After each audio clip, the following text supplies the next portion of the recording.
essa questão do processo criativo, de você estar com a mente limpa, ela é fundamental. Porque senão você não consegue ver as possibilidades. Você está tão preocupado com a conta que tem que pagar, né? Você está tão preocupado... Que está fora do olhar os líderes. Exatamente. Por isso que até provoquei você a contar essa história, porque é uma história muito bonita que me emociona muito, porque eu aprendi muito com essa história. E é você deixar de se preocupar com o amanhã. Porque o amanhã... Sim. Amanhã Deus pertence.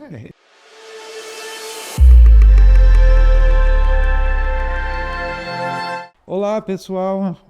Agora nós estamos com outro episódio do Visagismo em Foco. Hoje nós temos de novo conosco a Simone Holanda, que há muitos anos é assessora da gente no Centro de Visagismo e que está fazendo um trabalho maravilhoso como visagista. Ela trabalha com a consultoria de imagem, trabalha com maquiagem e design de sobrancelhas.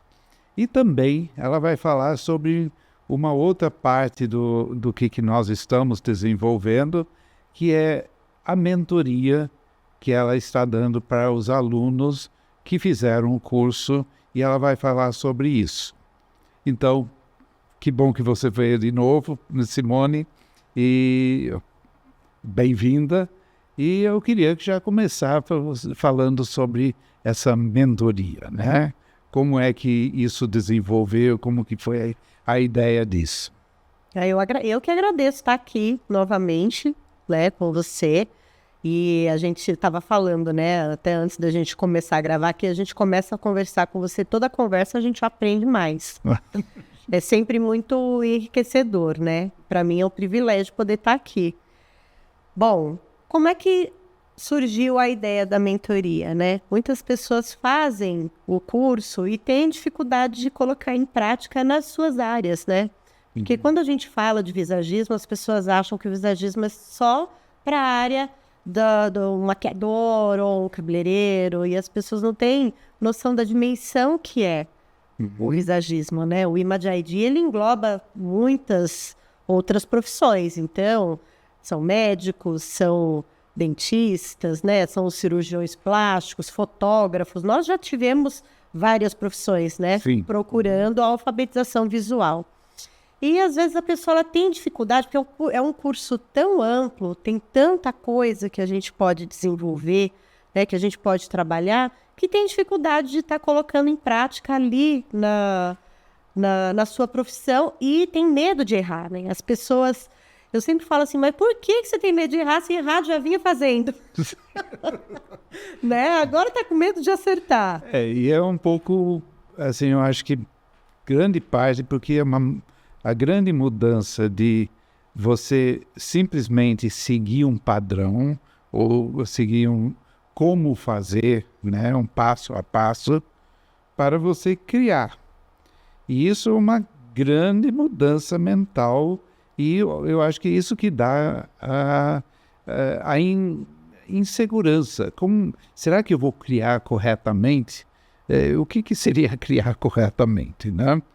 E compreender qual é esse processo de criar, né? Que, como eu falo, né? Criar, você precisa de 4 estágios. O primeiro é, você tem que saber o que você quer criar. Você tem que ter um conceito, você tem que ter uma ideia. Então, na casa da imagem pessoal, quem é essa pessoa e o que ela quer expressar? Então, primeiro definir isso. A segunda coisa é você materializar. Então, como você transforma essa ideia numa imagem. Só que não é a execução, é de você pode desenhar aquilo, que é materializar, é como fazer o esboço antes de fazer a pintura, né? E a terceira fase é você efetivamente executar o trabalho, então aí entra a técnica e tudo isso, e o quarto é você ter o feedback para que você possa reciclar, você pode ter autocrítica, você vê o que você acertou, o que você não acertou. E fazer isso é novidade para praticamente todo mundo, né? É porque as pessoas estão acostumadas a fazer curso para saber como fazer, Exatamente. né? O que elas não estão acostumadas, que é o Image ID, é o porquê fazer, né? Uhum. Tá, como fazer um corte, como fazer uma técnica de maquiagem, como você fazer uma fotografia, mas as pessoas esquecem o porquê daquilo, que é muito mais profundo. E aí, quando elas se deparam com isso, assusta. Assusta porque estão acostumados que você dê o passo a passo para que eles possam fazer igual. E você aprendeu assim, né? E a primeira coisa que falam, mas como é que eu faço, né? O que eu faço primeiro? Como que é? Eu queria um passo a passo. Poxa, não é receita de bolo, né? Cada pessoa é única. Se a gente está trabalhando com imagem customizada, com uma imagem personalizada, não tem como você trazer ali um passo a passo, que é o que as pessoas estão acostumadas, né? Então, você tem que abrir os olhos da pessoa para dizer, olha, é um processo de criação realmente.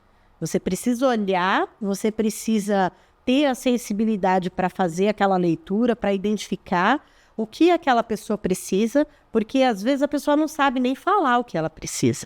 A gente tem que levar essa pessoa à reflexão, explicar algumas coisas relacionadas a autoconhecimento mesmo, levar aquela pessoa a pensar e aí ela vai trazer as demandas.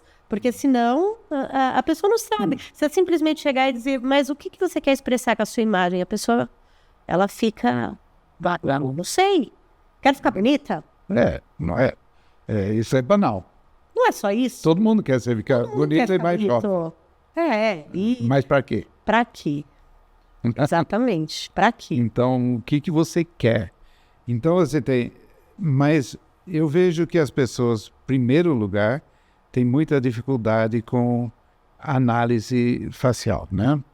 Então, insegurança além disso. A maior insegurança, né, é a análise facial. Só que a pessoa, ela esquece também que se ela sabe fazer uma análise facial maravilhosa, ela envolveu a pessoa, ela trouxe informação para a pessoa e a pessoa se sente importante, né? Porque hoje em dia as pessoas vão no salão de cabeleireiro, por exemplo, e elas vão com o assistente para o lavatório, lava o cabelo, chega para o profissional já com um turbante lá, com a toalha na cabeça, e ele está olhando para a pessoa através do espelho só e pergunta para a pessoa, o que você quer hoje? Não pergunta o nome, não sabe quem é, né? Como é que você costuma gostar do seu cabelo só? E as pessoas não estão acostumadas a terem atenção. Sim. E elas se sentem acolhidas com o Image ID. A mesma coisa acontece na maquiagem também, né? Na maquiagem, quando procura um corte de cabelo, tá longe. Quando procura com relação... É bom ele estar assim, com o de sal, para ter se ele ficar do lado, você virou, ele vai... A sua vai... tá bom. Então, muitas vezes a pessoa, ela... Eu perdi um pouco do fio da meada. Você está falando da maquiagem? Da maquiagem. Então, a pessoa, ela não sabe, ela traz... Quando você não trabalha com o visagismo, não trabalha com o Image ID, ela traz uma foto.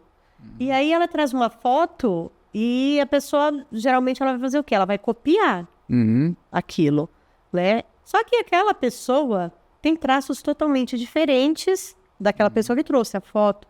Às vezes aí a parte da técnica, formato de olhos, né? Técnica de olhos, formato do rosto, como é que você vai trabalhar sombra e luz naquele rosto. Vai ser diferente. Mas a pessoa, ela não quer aquela maquiagem, ela quer o que aquela imagem está expressando. Exatamente. Ela não quer ficar igual àquela pessoa, só que ela não sabe disso. Eu lembro que a Mercedes Clark falava que quando ela estava aprendendo cortar cabelo, ela cortava o cabelo, aprendia a fazer, sei lá, um corte. Então ela queria treinar isso em todo mundo, então fazia em todo mundo. Eu acho que maquiador, aprendi a fazer smokey eyes. Então, eu vou fazer smokey eyes em todo mundo. Ou olhar gatinho. Ou eu aprendi a fazer esses contornos. Aí faz o contorno em qualquer tipo de rosto, em todos os rostos, não importa o quê. Porque quer fazer, acha que isso que vai ser legal. E esquece que é uma pessoa, que o que combina com uma pessoa pode não combinar com outra, né? E o que a pessoa quer, né? Exato. O que a pessoa quer expressar? Agora mesmo, a semana passada, fiz a consultoria de uma cliente que, assim, muito melancólica artística, você via muita, assim, sensibilidade, né? Conversei bastante com ela e eu falei, olha, então, o que as pessoas andam fazendo com você é que você está chamando atenção demais. Você é uma mulher bonita e as pessoas estão acentuando de forma a você chamar atenção em todo lugar que você vai e as pessoas, nossa, como você tá bonita, nossa, como você... E você não gosta de chamar atenção, você não gosta de ser o centro das atenções. Porque ela é mais reservada. Porque você é mais reservada, você não gosta da extravagância, você gosta da elegância, você prefere estar observando do que ser observada. Ela falou, é isso. Ninguém nunca conseguiu entender que eu não vou deixar de ser bonita, mas eu não quero ser extravagante, eu não quero chegar num lugar e roubar a atenção. E isso era uma coisa que incomodava a vida inteira. Então as pessoas estão ligadas muito à estética. Claro, a gente trabalha com harmonia estética, né? Sim. Mas a gente precisa entender quem é aquela pessoa que vai, aquela imagem, ela que vai carregar. Exatamente. E uma vez que você descobre isso, esse eu acho que eu vejo a grande dificuldade. É como você pensar a linguagem visual, como você usá-la para criar uma imagem. Então, eu vejo que muitas pessoas que hoje estão aplicando bem, demorou para cair essa ficha. Que é aquela história do arqueiro, né? Ele vai lá e atira a flecha e depois faz o alvo e fala, não, eu acertei o alvo. Então, isso acontece na área de beleza costumeiramente. Fiz a imagem e isso quer dizer aquilo que você queria. E a pessoa não sabe e acha que é isso. Acha né? que é. E não é, né? Ele não está dizendo aquilo que ela queria. E fazer um pensamento inverso da análise. Na análise, você analisa os traços do rosto, as linhas, as formas, as projeções. E você sabe o que aquilo expressa e qual é o temperamento da pessoa. Quando você vai criar, você tem que pensar o inverso. Eu sei o que a pessoa quer expressar, então, que combinação de linhas, formas, cores, de projeções, peso, leveza, simetria, assimetria, eu posso usar para criar a imagem. E as pessoas se preocupam muito com a análise facial e esquecem desse detalhe, porque a análise facial só vai facilitar ali para você e vai te trazer o seu cliente para perto, vai trazer uma segurança maior, porque ele fala, me conhece, então eu estou em boas mãos, né? Tá me ouvindo, eu estou sendo ouvido, ok. Só que o que eu vou fazer com essa informação? Isso. Tá bom, fez a análise está maravilhosa, e você vai fazer o que com isso? E só serve para estimular a pessoa a refletir. Só. Então, quanto mais simples você puder fazer... Não é o mais importante. Né? E você tem que aprender, eu acho que é outra coisa que a mentoria ajuda, é mostrar como que você pode fazer isso de uma forma mais rápida para que seja mais fácil de você inserir no seu trabalho. Porque se você faz uma consultoria de 2 horas, você vai à falência no salão de beleza. Se você é um consultor de imagem, tudo bem. Mas mesmo um consultor de imagem, eu falei isso na conferência da Cavalcante, Salazar. Eu mostrei como fazer em 20 minutos. Se você consegue fazer uma análise em 20 minutos, quantas análises você pode fazer num dia? Se você leva 2 ou 3 horas, você pode fazer muito menos. Logicamente, você tem que cobrar muito mais. Se você consegue fazer mais essa consultoria mais rapidamente, você pode atender mais pessoas por um preço menor e atingir mais pessoas que não são só de um nível alto, poder aquisitivo alto. Então, aí você pensa, o que você quer? Né? É a mesma coisa, estratégias de como você faz, o que é o seu trabalho, etc. Eu tinha uma pessoa que fez o curso, que eu conversei, ela fez um curso de visagismo, que falou que tinha que fazer cabeleireiro, que ela tinha que fazer o book, como chama? O Dossiê. o dossiê, etc e tal. Não precisa. Eu falei, mas quanto tempo você leva? Ela fala, eu levo a tarde inteira. Então, você não faz com todo mundo. Você faz com um ou outro. Estou vendo gente, tem barbeiros que falam que eles cobram 3 mil para consultoria. Porque, tudo bem, cobra 3 mil, você vai fazer com um ou outro, você não vai fazer com todos os seus clientes. E daí? Né? Você não é visagista se você só faz com uma vez por semana.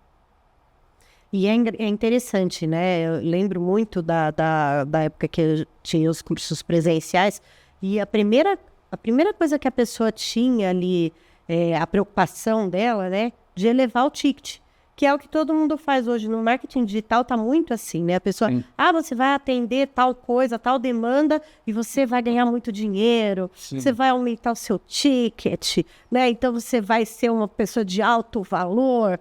O que é o alto valor? É só você ganhar dinheiro? É um pouco raso isso, né? É um tanto raso, porque não é só você ganhar dinheiro. O visagismo, eu percebo, nesses anos todos que eu tenho trabalhado, que eu respiro o visagismo na hora que eu acordo até a hora que eu vou dormir. Não faço nada sem usar o teu conceito, né? Então, por isso que para mim foi uma coisa muito importante. Eu preciso usar esse conceito para ajudar pessoas. Sim. Tem pessoas que elas não vão ter condição de estar pagando um ticket elevadíssimo e aquela pessoa precisa daquela ajuda. Sim. Então, assim, não é só ganhar dinheiro. Claro, todo mundo precisa de dinheiro para viver. Sim, né? A gente precisa disso. É uma consequência. Mas o dinheiro é uma consequência de um trabalho bem feito. Sim. Então, se você só vai fazer um curso para aprender alguma coisa para você ganhar mais, pobre de você. Você trabalha você tem um espaço dentro do estúdio do Cláudio Germano, né? Isso. E eu estava conversando com ele semana passada e ele estava dizendo que para fazer um novo cliente tem uma espera de 2 meses. Nossa. Obviamente, isso valoriza o seu trabalho. Claro. Obviamente que vai valorizar. E aí você vai aumentar o seu ticket por causa disso. Se você tem um ticket mais alto, também você pode dar o luxo de fazer um trabalho pro bono, que é de graça, né? Você pode fazer uma coisa de doação, você pode ir lá, como ele faz, o Instituto dos Cegos, e fazer para os cegos, etc. e tal. Então, você dá o luxo de fazer com que isso alcance mais gente. Que alcance outras pessoas. Mas também não é uma coisa que você vai fazer, cobrar 2 mil. Então, 2 mil você vai atingir uma elite muito pequena, um tipo de pessoa. E até se torna desinteressante o trabalho. Porque o interessante é você trabalhar com vários tipos de pessoas que querem coisas diferentes, que vivem vidas diferentes, que têm trabalhos diferentes. É isso que é empolgante, né? Porque você conta, de vez em quando você liga, eu atendi fulana e nossa, a vida dessa pessoa e tal. Fantástico isso. Fantástico. Fantástico. Mas as pessoas estão cada vez mais procurando trabalhos que são elitistas, né? Então, assim, eu quero ser uma pessoa do ticket alto, né? Um profissional de alto ticket. E a pessoa, ela não está preocupada com o conhecimento que ela está adquirindo com aquele curso e o que ela vai poder trazer de benefício para as pessoas. Sim. E o resto, né? O que você vai ganhar com aquilo é consequência do seu trabalho bem feito. Deixa para pensar nisso depois. E isso eu aprendi com você e com a Sônia. Uhum. Não é uma coisa que a gente não... A gente está aprendendo o tempo todo, né? Sim. A gente não nasce pronto. Mas é uma das coisas de maior valor que eu aprendi com vocês, foi isso, que a consequência vem depois. Vem. Você vai viver muito bem. Você vai ter uma renda boa. Agora, se você vai ficar rico ou não, depende de como você administra essa renda. Como você investe, etc. E aí vai para o outro lado. Não é só o que você ganha que faz tornar você rico. E aí eu sempre penso assim, quanto é o necessário? O que realmente traz o prazer de fazer as coisas diariamente? De você ir para um estúdio, ir para um salão, diariamente atender 10, 12, 13 pessoas. Tem gente que atende 40 porque tem um ticket muito baixo. E faz um trabalho muito rápido. Mas o que dá o prazer? O que é que dá a sensação de conquistar alguma coisa, de ter realização? As pessoas não apreciam isso. E é isso que você está dizendo, né? Que tem esse lado que é muito mais importante do que simplesmente ganhar dinheiro. Ganhar dinheiro por ganhar dinheiro é que valoriza muito isso hoje em dia, né? Valorizam muito e por isso que também a gente vê, conforme eu vou fazendo as consultorias, eu vejo pessoas de todas as profissões. E tem pessoas que elas... É triste quando a pessoa chega e ela fala... Eu pergunto, qual que é a sua profissão, né? O que você faz? Bom, eu trabalho para viver, porque, assim, eu ganho muito bem no meu ofício, mas eu não gosto do que eu faço. Eu sou muito bem remunerado, mas eu não gosto. Então, eu estou me preparando para uma transição de carreira, né? Estou me preparando, mas ainda preciso, porque eu preciso para viver, né? Mas vou me preparar para uma transição, porque eu não gosto do que eu faço. Qual que é o sentido de você fazer uma coisa que você não gosta? E eu mesmo na área de beleza, isso me surpreendeu quando eu comecei a dar os cursos para cabeleireiros. Eu ouvi de muitos cabeleireiros, mas muitos, cabeleireiros que já tinham por volta de 10 anos de profissão. Eles dizerem que não aguentam mais.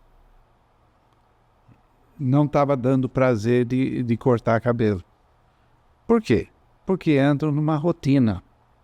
Eu acho que para o cabeleireiro, principalmente, existe aquela fase inicial que tem um desafio técnico.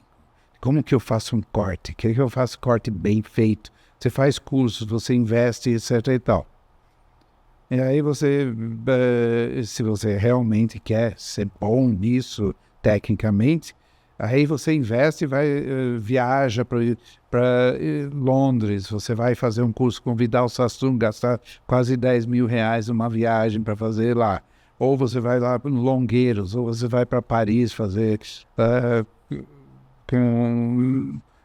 outro lugar lá em Paris ou em Nova York, você vai como maquiadora para fazer no Makeup Forever, etc. e tal. Aí você tem o desafio daquilo. E você tem o desafio de fazer bem feito. Mas depois que sumiu esse desafio, que não existe mais, você se olha e você está fazendo a mesma coisa todo dia. Você está começando a ter dor no ombro, você está tendo dor na coluna, você está tendo dor no joelho. Está somatizando. Cabeleireiro trabalha demais. Nunca vi profissão em que se trabalha tanto como cabeleireiro. E é desgastante fisicamente. Depois de 10, 12 anos não tem mais desafio e não tem mais interesse. Então eles passam para administrar o salão. Eu acho isso muito triste, porque investiram tanto para ficar bom tecnicamente no que fazem e ficou banal fazer o trabalho. Então não tem mais realização. É triste. Perde a realização, né? Perde o interesse, e principalmente para o colérico, que é motivado por desafio, né? O colérico gosta de se sentir desafiado. Quando a coisa entra no marasmo ali, é a morte, né? Para a pessoa. Mas você sabe que eu sou artista plástico, né? E um dos fenômenos da área da pintura, isso você pode olhar, é fácil você constatar. Um artista se torna conhecido, famoso, ele começa a se repetir. Então eles começam a fazer o mesmo quadro sem parar durante anos e anos e anos. Se você olhar, por exemplo, Botero, um artista colombiano, ficou famosíssimo. Morreu o ano passado. Se você olhar o trabalho que ele fazia no ano passado e 20 ou 30 anos atrás, basicamente é a mesma coisa. Ele não está criando mais. E eu vi isso em artistas. Tem um artista brasileiro, foi muito famoso, ganhou prêmios da Bienal de Veneza, etc. Foi no topo. E ele entrou nisso. Por quê? Porque a vida dele ficou difícil. A vida ficou difícil porque ele casou 3 ou 4 vezes, tinha que pagar 3 ou 4 pensões. Ele tem que pintar quadros para pagar essas pensões. Então ele começou a fazer tudo numa série. E eu queria que participasse meu segundo livro, que era sobre técnicas, porque ele tinha uma técnica maravilhosa, e foi conversar com ele. E ele estava lá trabalhando, e já bem idoso, e todo assim, trabalhando, fazendo o trabalho, etc e tal. Terminou o trabalho, virou para o assistente dele, deu o quadro para o assistente, falou, pode mandar emoldurar, e virou para o outro lado, pegou de uma estante, outra tela, pôs na frente e começou a pintar aquilo sem parar, sem refletir, nada. Aí ele se interessou pelo que eu estava falando, porque eu estava falando do processo criativo, e ele se animou, ele levantou, assim tudo, parece que ele tirou 20 anos das costas dele, pegou uns desenhos, abriu, maravilhosos. Falou, olha, esses são os projetos que eu tive. Então, antigamente, ele fazia desenhos, pesquisava, pensava o que queria fazer. Aí não estava pensando mais. E aí ele contou como ele começou a pintar, que ele era um jovem num lugar muito pobre, ele não tinha não tinha papel e lápis, então ele pegava caco de telha e desenhava no chão batido. E eu olhei e falei, meu Deus, o cara tinha um processo criativo e não tem mais. Ele é uma máquina de copiar mesmo. E aí ele pensou, eu tenho que voltar a pintar. Ele voltou e parece que ele vestiu essa carga toda, peso, né? Um peso, e começou a pintar. Para quê? Para quê? Foi tão triste isso. E é um grande artista que perdeu o seu rumo. E eu vejo isso acontecer com cabeleireiros, eu vejo isso acontecer com maquiadores, com consultores de imagem, e que ficam lá brigando para ter dinheiro, para aparecer, etc. Para quê? Para quê? E para que você precisa tanto dinheiro?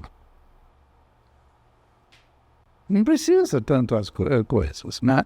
E aí eu vejo a dificuldade de mudar o pensamento. A metanoia, né? É uma dificuldade muito grande de mudar. Isso. Esse é o calcanhar de Aquiles ali quando eu vou dar a mentoria, porque a pessoa ela tem muita dificuldade de sair do processo que ela já está há anos para poder inovar, para poder olhar ali para o cliente. Olha, você não precisa fazer a consultoria como eu faço, como o Cláudio faz, como o André faz. E como você faz. Porque não é assim que funciona. É como você vai perceber a forma que vai funcionar para você. E eu estou aqui para te ajudar a você enxergar qual que é a melhor forma para você.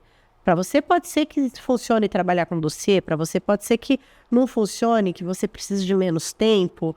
Para você pode ser que você está lá olhando só para a parte do cabelo da pessoa e você está esquecendo que o desejo de imagem da pessoa precisa de mudar um óculos, por exemplo. Sim, ou a maquiagem, ou a barba. Ou a maquiagem, ou a barba. Ou, de repente, a pessoa está com a imagem toda correta, né? Para o objetivo que a pessoa tem.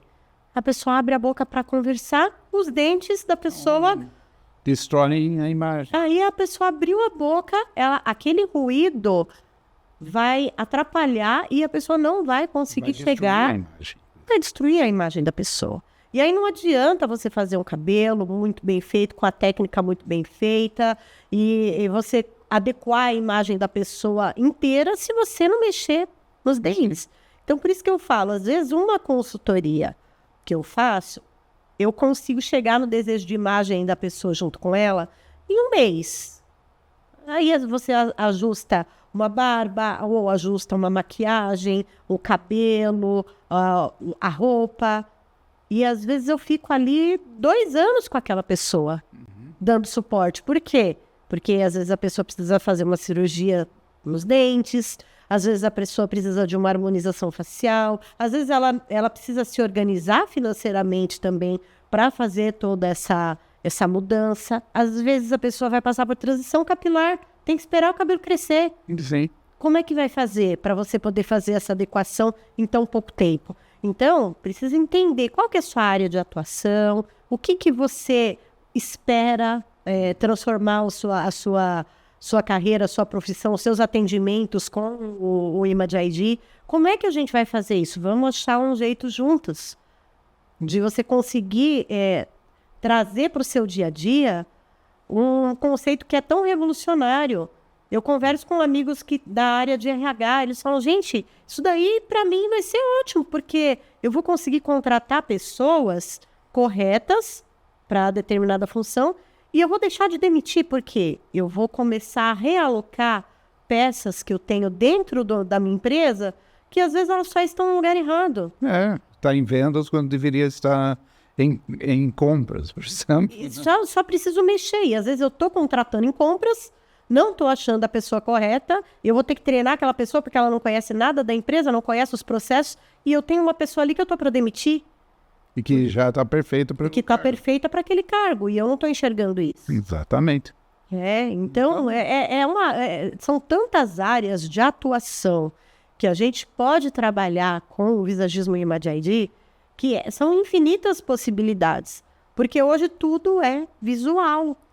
E uma outra coisa que quando a gente fala de customizar a imagem,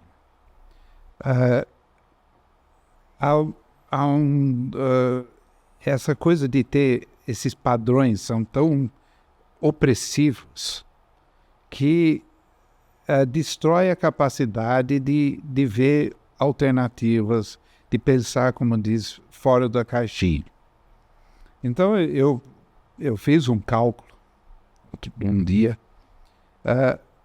de quantas opções um profissional de beleza tem ao seu dispor. Então, por exemplo, você pega o cabelo. Você pode ser um cabelo arredondado, né? Formato arredondado. Você pode ter quadrado, retangular. Você pode ter triangular invertido, subindo assim. Né? Ou você pode ter triangular assim. Isso é simétrico. Ou você pode ter assimetrias. Mais altura aqui, etc. Aí tem variações aí, mas só vamos deixar isso. Então, redondo, quadrado, triângulo, triângulo invertido, assimetria. Só são 5. Tá. Aí você pode ter cabelo curto, médio ou comprido. São mais 3. 3 vezes 5 são 15 opções.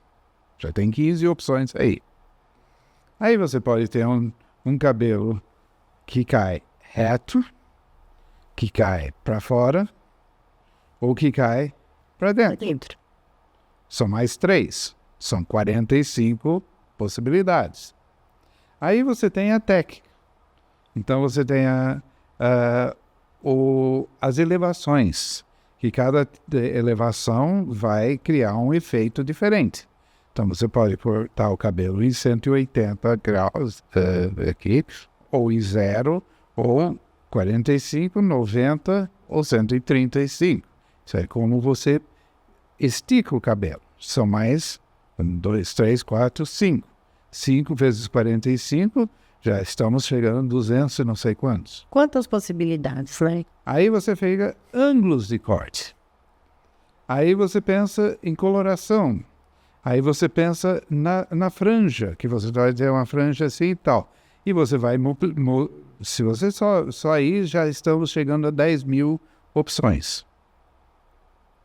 Só de cabelo, o que você pode fazer com cabelo, já sem as variações dentro dessas opções, você tem já mais ou menos quase 1 milhão de possibilidades.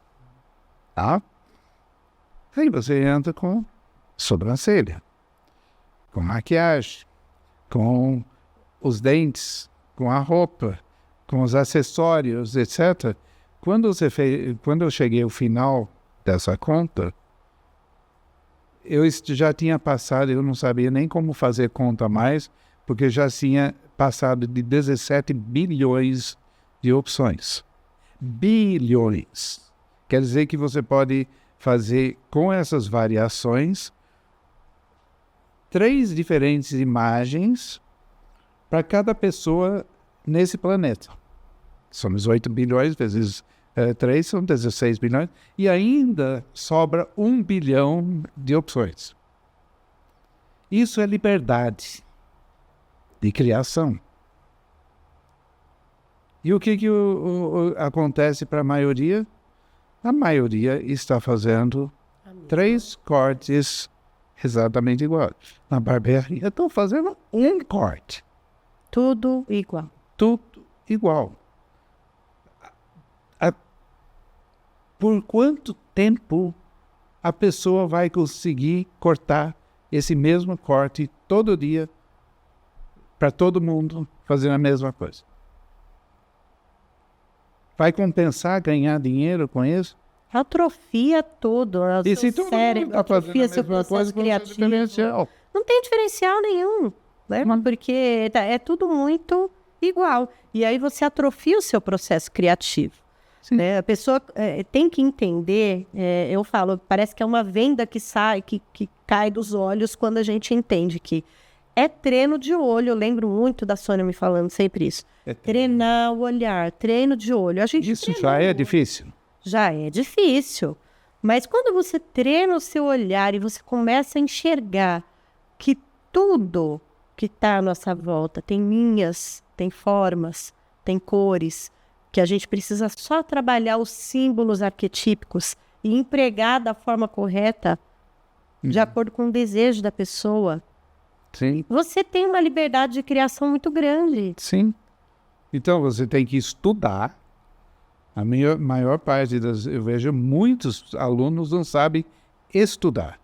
Não leem. Então, estudar quer dizer que você vai ver a mesma coisa repetidamente. E você vai estudar, prestar atenção, porque você vê uma vez, você não vai lembrar. Você sabe que eu sempre mostro o quadro que tem no meu ateliê? Aquele quadro que você faz sombra e luz, né? Que você fazia no curso presencial. E eu sempre falo, olha, o Felipe faz isso daqui com uma rapidez, coisa de 5 minutos ele faz isso e faz explicando. Em 5 minutos ele faz explicando o conceito de sombra e luz. Será que sempre foi assim? E aí eu lembro de você contando, né? Que você ficou por 10 anos, né? Não, 4 anos. 4 anos, 10 horas por dia. 4 anos, 10 horas por dia. Só que todos os dias. Não tinha feriado, não tinha final de semana, nada. São 4 anos mesmo. Eu comecei a fumar para poder sair de casa, comprar cigarro e conversar com alguém, porque eu estava muito isolado. E 4 anos desenhando. Então... E era uma paixão. Não era um sofrimento, não. Para você era, né? Você estava apaixonado pelo processo. Né? Então, assim, não é de uma noite, da noite para o dia que você começou a desenhar um rosto. E você tem que aprender a como treinar. As pessoas acham que se vão olhar o rosto inteiro, vão treinar. Não é. Você tem que treinar, olhar partes do rosto. Eu desenhava só o nariz, para ver como que as luzes e sombras no nariz. Depois só a boca, depois só os olhos, só isso, só aquilo. Para compreender isso, eu me colocava ao lado da janela com a luz entrando para ver a luz e sombra e perceber. Só que eu fui atrás de conhecimento para poder perceber a luz e sombra. Não é eu fazer isso com conhecimento. Não é tentando ver. Porque você não vai conseguir ver se você não tem o conhecimento. Luz e sombra, por exemplo, é só olhar a arte ocidental e oriental. Antes de 1423, nenhum artista no Ocidente conseguia fazer um quadro com profundidade e luz e sombra. Por quê? Porque não tinha conhecimento da ótica. Aí você fala, mas é que os caras não... vai me dizer que não tinha ninguém. Esses grandes artistas, porque eram grandes artistas, Cimabue, Giotto, etc. e tal, que eram grandes artistas, mas não conseguia fazer luz e sombra no rosto. Não conseguia fazer perspectiva. Não conseguia fazer perspectiva tonal. Porque não tinham conhecimento. E por mais que você olhe, você não consegue ver. Você não vai ver se eles não conseguiram. Se ninguém antes disso conseguiu perceber e ver, não pense que você vai conseguir. Porque não vai. Você não é mais gênio do que Cimabue. Hoje temos a fotografia que pode fazer com que você perceba um pouquinho melhor. Tem quadros que você pode olhar e que vão, se você tem boa inteligência visual, que podem educar você mais ou menos. Mas se você não tem conhecimento, você não consegue. Não consegue. E você olhar a arte até 1920, mais ou menos. E daí para frente, você vê que nenhum artista, depois de 1920 até 1960, 70, conseguiu fazer quadros com luz e sombra. Porque deixaram de ensinar luz e sombra. Acharam que era acadêmico. Eu não aprendi, eu tive que resgatar esse conhecimento. Por isso que eu tive que desenhar 10 horas por dia. E contando com a percepção, trabalhando percepção, né? Uma série de coisas. Mas hoje as pessoas querem tudo muito pronto, as pessoas não querem ler, não querem estudar. E aí, eu não posso fazer, eu sempre falo, olha, eu não posso fazer isso por você, eu posso mostrar para você como é que funciona para mim, como é que eu coloco isso em prática no meu dia a dia, e que é possível a gente sim fazer com todos os clientes. Sim, né? claro que é. Porque às vezes a pessoa tem uma venda no olho que ela acha que ela não vai conseguir fazer com todos os clientes, que ela vai ter que selecionar, você vai selecionar. Agora, hoje você não consegue fazer nada sem Não tem como. consultoria. Você não consegue. Porque é até beira a irresponsabilidade. Sim. Você está lidando com um ser humano. É muito gozado isso. Então, é uma mudança que chama de paradigma. Então, paradigma que era, antigamente, que se você queria ser um cabeleireiro, maquiador, ou dentista, ou consultor de imagem, você precisa aprender técnicas. Bastava entender técnica. A técnica é só para aquele última fase, que é a execução. Mas antes tem a materialização, tem aliás, a terceira parte. Você tem... só serve para interpretação. Mas interpretar o quê? Técnica é banal se você não tem o quê para usar essa técnica. Aí sei muito bem escrever, mas não sei o que escrever, o que adianta? A gente estava falando um pouco antes da gente começar a gravar, no quadro que eu mais gosto teu, que né, é um quadro que você levou foram 35 anos para fazer a concepção. 35 anos, porque eu precisava da experiência da vida para compreender. É um quadro chamado... Agora eu tenho que falar sobre esse quadro. Fale, por favor. Então, é um quadro que é chamado de Olhai os Lírios do Campo. E vem da passagem do Sermão de Montanha, que estava estudando na escola na Inglaterra, quando eu tinha 14, 15 anos. E falava assim: olhai os pássaros no céu, eles não semeiam, eles não colhem em celeiros, etc., mas Deus sempre está todo provém para eles. E olhar os lírios do campo que não tecem num fio, mas têm vestimentos mais luxuosos do que o rei Salomão. Aí fala mais umas coisas, mas basicamente fala: ó homens de pouca fé, se Deus provê para essas criaturas, por que não vai prover para seus filhos prediletos? Não pense no futuro. Basta o mal de cada dia. E eu falo: o que é o mal de cada dia? E ninguém explica. O que é o mal de cada dia? E fala: bom, se é assim, eu não tenho que estudar. Estava lá na Inglaterra, escola, internato, comendo comida ruim, sem liberdade nenhuma, usando um uniforme ridículo, um cap que eu tinha que usar todo dia, regras para tudo. E eu falei: eu vou pegar minha trouxinha e voltar para o Brasil e ir para Guarujá e ficar lá no sol esperando o maná cair do céu. Eu falei: deve ser isso que ele está dizendo, deve ser mais profundo. E começo a pensar. E vou pensando, e vou pensando, e vou pensando. E a vida vem coisas e continuo pensando. E ainda não tenho resposta o que é o mal de cada dia. O que é esse bendito mal de cada dia que está falando aí? E aí vai tendo as experiências da vida. Eu vou lá em Londres, trabalho, desenho 10 horas por dia, sem nenhuma pretensão, porque quem sou eu? Sou um garoto de 19, 20 anos e eu estou cercado de Picasso, Dalí, Michelangelo, Rafael, Goya, etc. Quem sou eu para achar que eu posso ser um artista?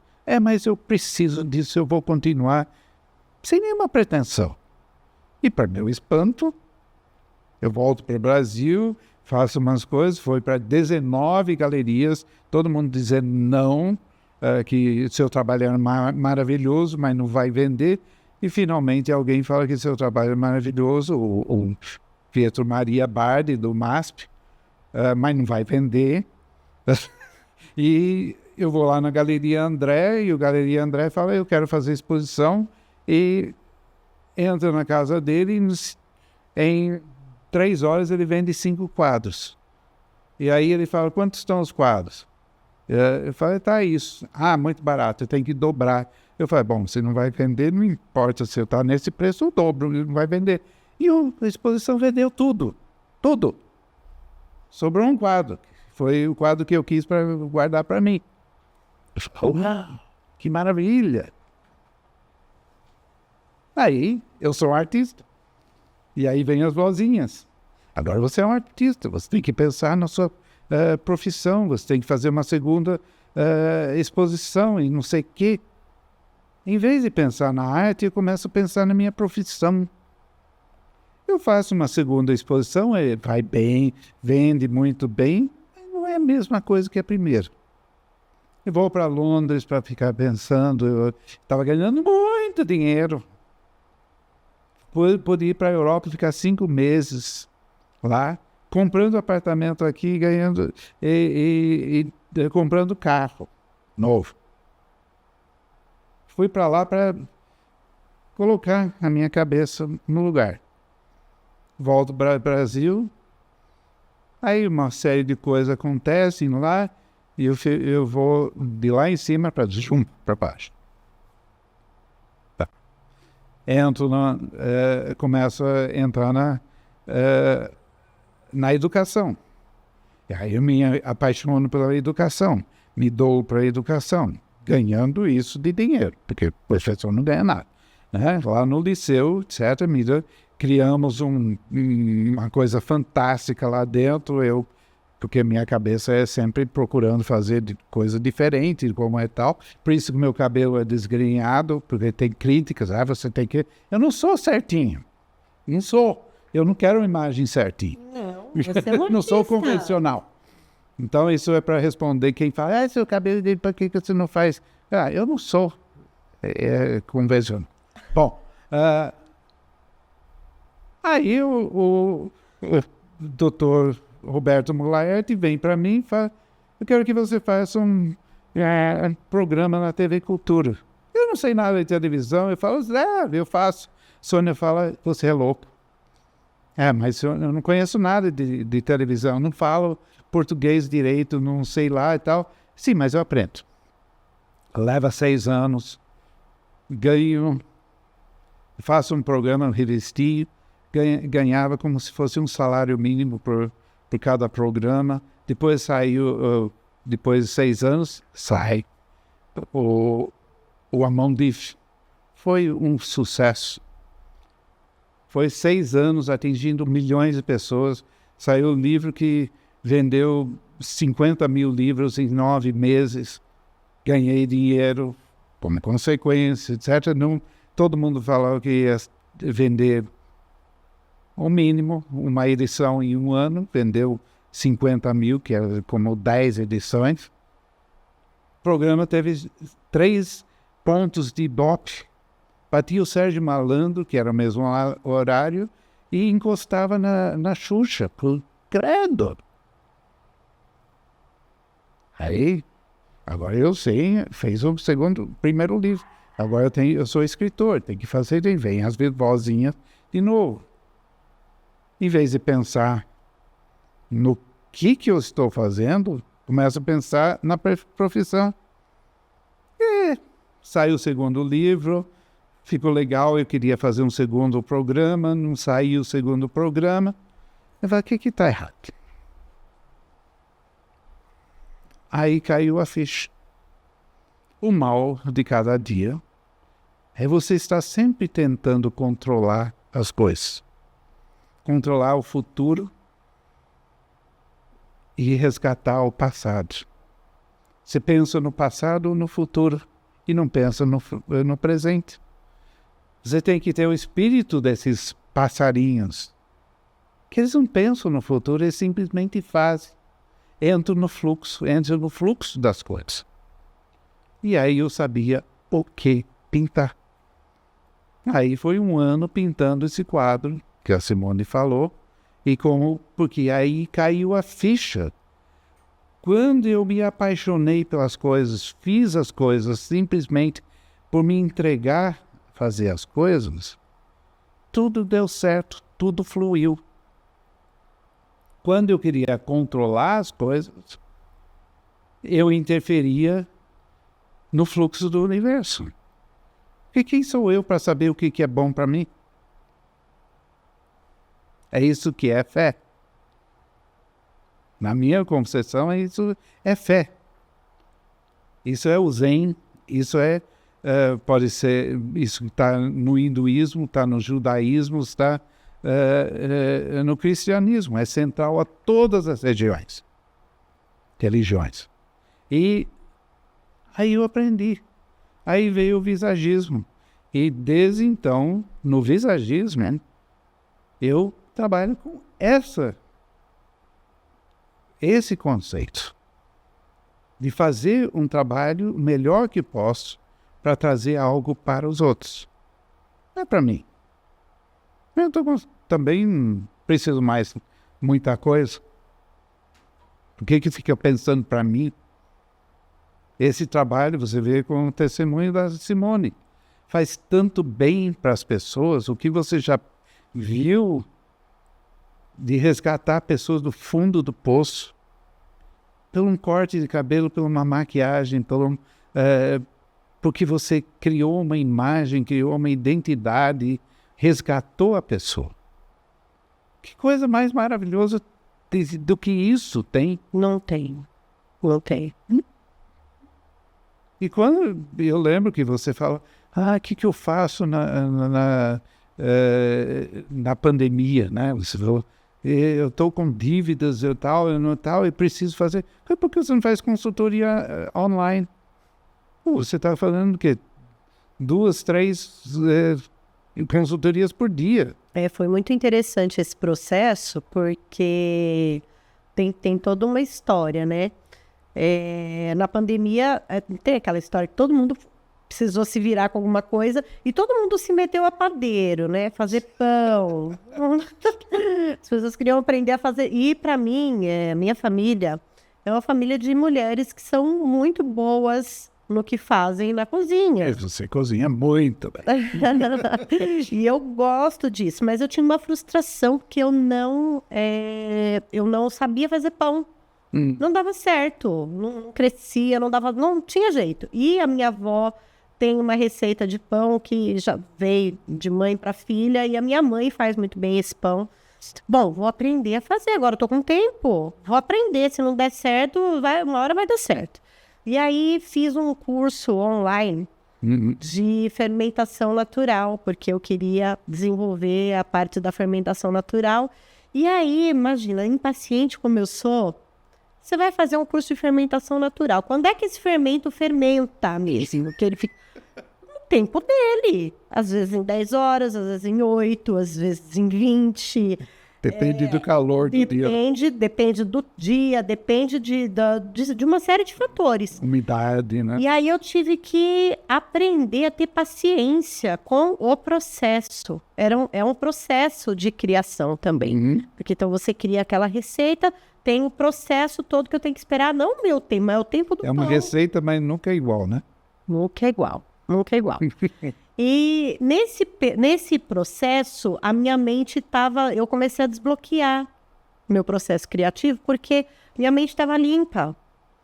E aí eu comecei a pensar, como é que eu posso fazer com o meu trabalho, já que a gente tem esse novo normal, todo mundo falava isso na época, né? O novo normal. Então, como é que eu vou fazer isso? Eu achava que para fazer as consultorias eu tinha que estar ali com a pessoa pessoalmente. Bom, se eu fizer como o Felipe está dizendo, eu vou conseguir atingir pessoas de todos os lugares. Não preciso estar pessoalmente ali com a pessoa. E as pessoas já estavam começando a procurar. Poxa, mas eu não vou conseguir me encontrar com você, porque não dá pra gente fazer online. E eu já tinha recusado ali pelo menos umas 5, 6. Quando você me falou isso, junto com esse processo do pão, junto com a mente que estava, né, aberta para receber coisas novas, aí eu já entrei em contato com essas pessoas que tinham me procurado. Vamos fazer. E... Você cobrava 250, né? Baratinho, não, era acho que R$190. Sim. Fazia consultoria online, ia ajudando a pessoa, né, a criar a imagem dela. E aí fui aperfeiçoando. E hoje é o meu principal produto. São as consultorias, que faço muitas online e consigo atingir pessoas de todos os lugares do mundo. Mas, junto com isso, essa questão do processo criativo, de você estar com a mente limpa, ela é fundamental. Porque senão você não consegue ver as possibilidades. Você está tão preocupado com a conta que tem que pagar, né? Você está tão preocupado... Que está fora do olhar os líderes. Exatamente. Por isso que até provoquei você a contar essa história, porque é uma história muito bonita que me emociona muito, porque eu aprendi muito com essa história. E é você deixar de se preocupar com o amanhã. Porque o amanhã... E você Deus pode pertence. você não sabe o que vai acontecer. A gente não sabe o que vai acontecer e não dá para ter controle sobre isso. Eu morava num quarto lá em Londres, desenhando, que tinha, máximo 2 metros e poucos de largura e por uns 4 de comprimento. Não tinha banheiro era fora, comum a todos que no prédio. Tinha um fogãozinho, tinha uma piazinha e tinha uma mesinha e tinha minha cama. Só. E tinha um guarda-roupinha pequenininho, mas não tinha muita roupa, porque estava muito pobre, não tinha dinheiro, não tinha nada. Eu pesava 56 quilos, eu era raquítico. Né? Eu queria voltar a perder mais coisa para voltar a isso aí. Andava por tudo quanto lugar, não tinha dinheiro, mas estava feliz, estava fazendo o que eu queria. Por isso que eu pergunto, quanto é que você precisa? Não precisa tanto. Depois ganhar dinheiro, mas não sair comprar um Mercedes-Benz ou tal, porque carro leva você de A para B. Não tem que ser grande coisa. Para que você precisa disso? Hoje eu tenho um carro que é bonzinho, que tem ar-condicionado, que tem um conforto, etc. Mas talvez precise trocar logo, já está com 8 anos, né? Mas não fico pensando nisso. Penso o que é que vai me trazer realização. Porque se traz realização, é porque eu estou fazendo bem para a sociedade ou para pessoas. E se eu estou fazendo bem para pessoas ou sociedade, isso vai reverter de alguma forma para mim, mas isso é consequência, eu não penso nisso. Então é o foco no que você está pensando, o que você quer. Ou você entra no fluxo ou você sai. E isso faz uma diferença gigantesca na sua vida. Eu estava vendo a final do Roland Garros, que o Alcaraz ganhou, dos Zverev, e ouvi as entrevistas que os dois fizeram nas semifinais. O Zverev falou que ele precisou aprender a ter prazer em sofrer. O Alcaraz foi perguntar por que ele sempre está sorrindo. Ele falou, por que você sorri? Ele falou, porque quando estou diante de um desafio, uma coisa tão difícil, perdendo uma partida que eu tenho que ganhar, eu penso, eu tenho o privilégio de estar nessa situação. Então eu estou feliz nessa situação. E quando eu fico assim, eu jogo melhor e saio do buraco. Isso é diferenciado, isso é pensar diferente. Ele pensa no que ele está fazendo. Não pensa se vai ganhar, se vai perder, se vai ganhar o título, se vai tal. E é a mesma coisa na vida. As coisas vêm. Isso que está lá, falou 2000 anos atrás e não compreenderam. As coisas vão dar certo. Por que não vão dar certo? Se você está fazendo a coisa certa, fazendo bem para as pessoas. Não tem como não dar certo. Não tem como. Não tem como. E a gente ouve tantas histórias, né? Uma que eu nunca vou esquecer foi... As mulheres têm muita dificuldade de voltar a se enxergar depois da maternidade, né? Então, a mulher é mãe e aí ela perde a identidade dela por um período, porque ela... Vira mãe. Ela só vira mãe. Então, ela perde a identidade dela. E quando ela precisa voltar, é muito doloroso. É um resgate que ela precisa fazer e é uma coisa muito dolorosa. E o que acontece? Quando a mulher ela passa por esse processo do puerpério e ela volta daí para o mercado de trabalho, volta para as atividades dela, ela não consegue mais se enxergar como era antes. É porque ela não é igual a antes. Ela é outra pessoa, ela é outra mulher, ela sofreu uma transformação. Que a mulher, quando ela é mãe, ela sofre uma transformação. Sim, claro. Só que muitas vezes ela se vê até com um certo egoísmo, porque ela acha assim, não posso cuidar aqui de mim porque eu tenho outra pessoa para cuidar. Então não posso cuidar de Não, eu tenho que, meu foco tem que ser, culpa.